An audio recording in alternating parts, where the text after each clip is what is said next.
Hi friends, स्वागत है आपका इस वीडियो में। इस वीडियो में हम बात करने वाले हैं आरआरबी एएलपी के एग्ज़ाम से संबंधित। फ्रेंड्स, इस वीडियो में हम समझेंगे कि आरआरबी एएलपी के एग्ज़ाम में सेफ स्कोर क्या हो सकता है। जैसा कि फ्रेंड्स आप सभी को मालूम होगा कि अब आरआरबी एएलपी या रेलवे का कोई भी एग्ज़ाम हो, अब कोई भी एग्ज़ाम का एनालिसिस नहीं करवा सकता है। फ्रेंड्स, इसके कुछ फ़ायदे और कुछ नुकसान भी है। बात करेंगे कि फ़ायदा किसको है और नुकसान किसको है, इस चीज़ के बारे में भी हम बात करेंगे। और बात करेंगे कि एवरेज अटेम्प्ट कितना है, मतलब जो कैंडिडेट अभी एग्ज़ाम दे रहे हैं वो कितने तक एवरेज अटेम्प्ट कर रहे हैं और हाई अटेम्प्ट तक कितने लोग कर रहे हैं।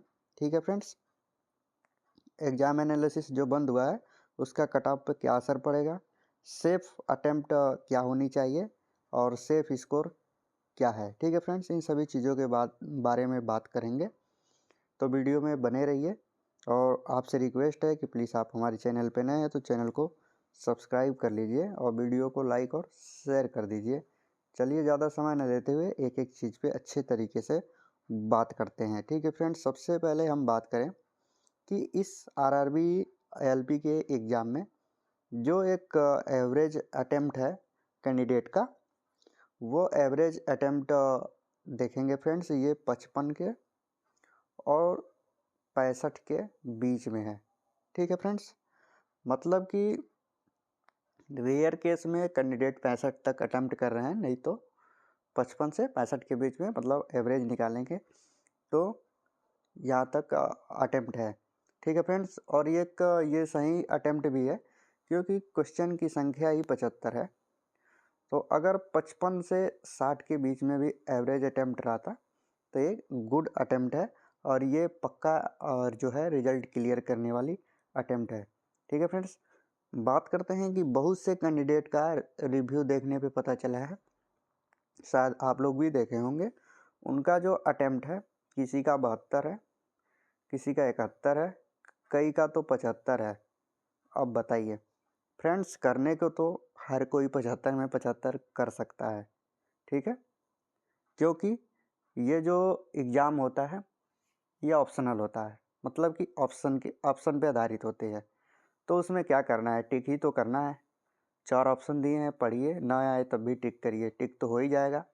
ठीक है, तो अगर कोई 75 में से 75 पूरा कर दे रहा है तो इस चीज़ को आप सोच के मत पढ़िए, क्योंकि अक्सर आप देखेंगे ना, जो हाई लेवल का क्वेश्चन करके आता है, यानी 100 नंबर का क्वेश्चन हो तो 100 में 100, 75 का है तो 75 में 75, अक्सर ये देखा गया है कि लास्ट में वो फेल ही हो जाता है। सबको नहीं कर रहे हैं, कुछ होते हैं टैलेंटेड जो नहीं होते हैं, लेकिन अधिकतर जो होते हैं ना वो फेल कर जाते हैं फ्रेंड्स।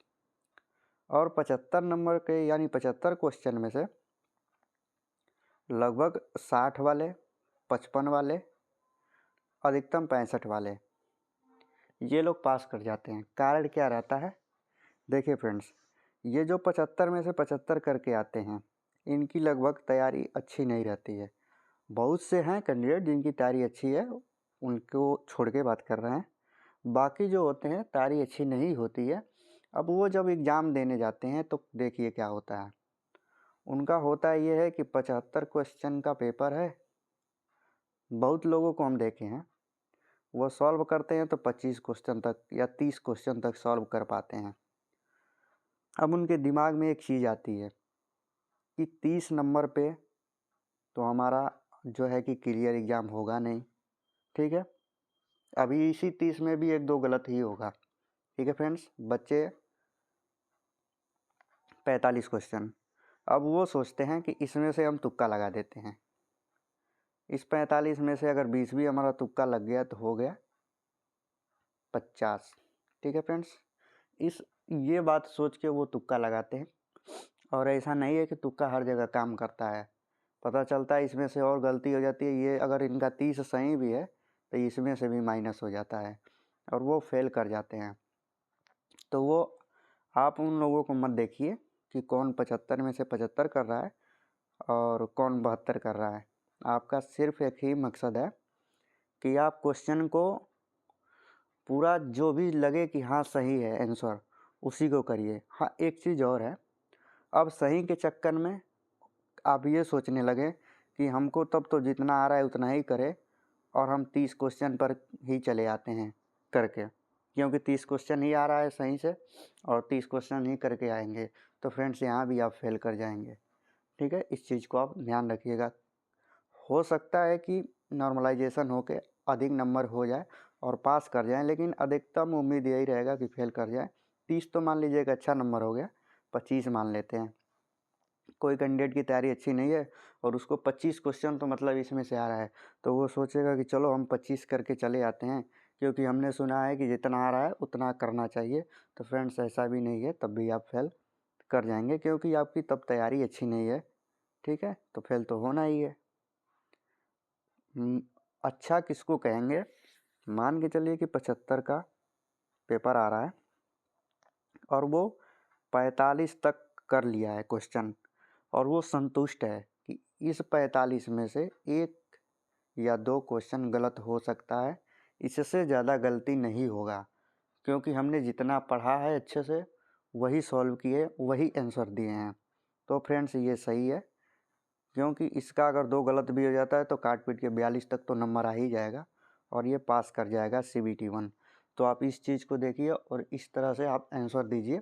71, 72 और 75 क्वेश्चन करने के मूड में न रहिए। ठीक है फ्रेंड्स, आपका जो अटेम्प्ट है हम आपको बता ही दिए, 55 से 65 के बीच में लगभग एवरेज अटेम्प्ट है।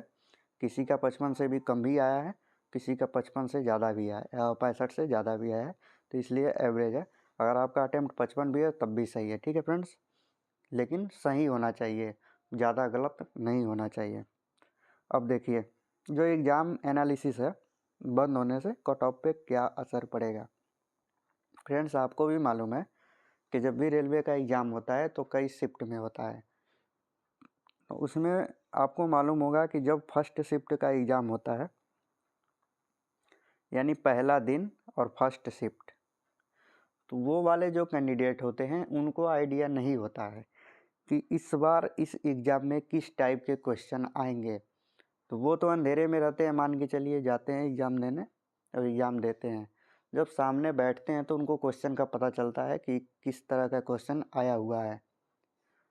फ्रेंड्स वो बाहर निकलते हैं और अपने रिव्यू देते हैं कि इस तरह का क्वेश्चन आया है, ये है, वो है।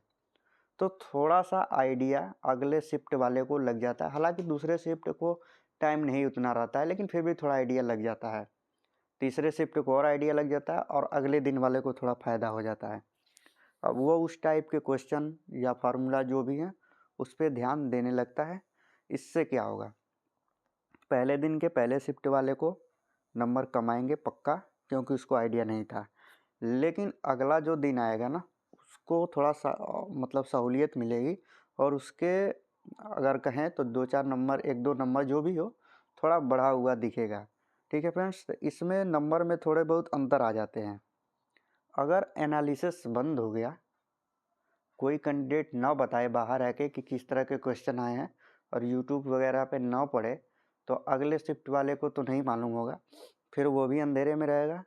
फिर सबके बीच जो कंपटीशन होगा वो एकदम समान रहेगा। ठीक है, क्योंकि हमें भी नहीं मालूम और अगले वाले को भी नहीं मालूम था, तो कंपटीशन एकदम समान रहेगा। इससे कैंडिडेट को ही फ़ायदा होने वाला है।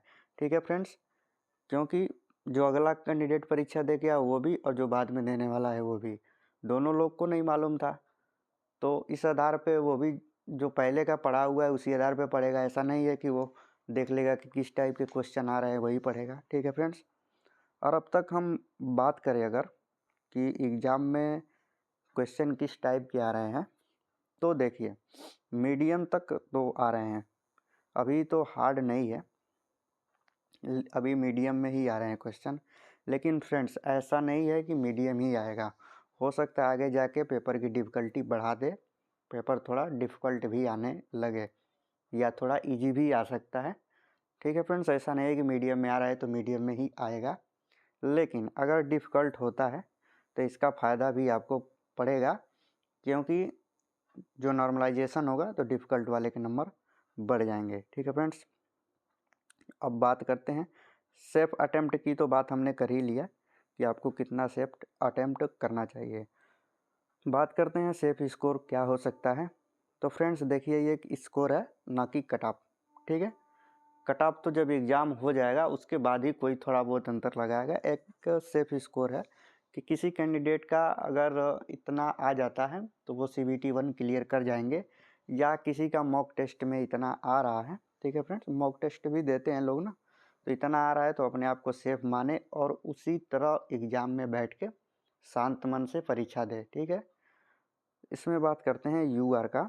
अगर किसी कैंडिडेट का 72 प्लस यानी 75 में और 42 प्लस, सॉरी 75 में 42 प्लस नंबर आ रहा है, ठीक है, तो उसका CBT 1 लगभग क्लियर हो जाएगा किसी भी जोन से। इसी तरह SC का 36 प्लस, ST का 32 प्लस, OBC का 40 प्लस और EWS का 38 प्लस। ध्यान दीजिएगा, ये जो नंबर है ये 100 में से नहीं है, 75 आउट ऑफ 75 में से हमने बताया है।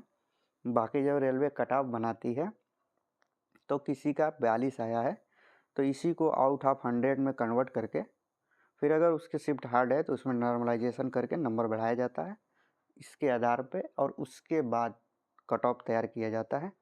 ये हमने आपको सेफ स्कोर बताया है कि अगर आपका निगेटिव काटने के बाद 42 से ऊपर नंबर आ रहा है तो आपका एकदम 100% लगभग CBT 1 क्लियर हो जाएगा। ठीक है फ्रेंड्स, इस वीडियो में इतना ही, मिलते हैं अगले वीडियो में, तब तक के लिए धन्यवाद।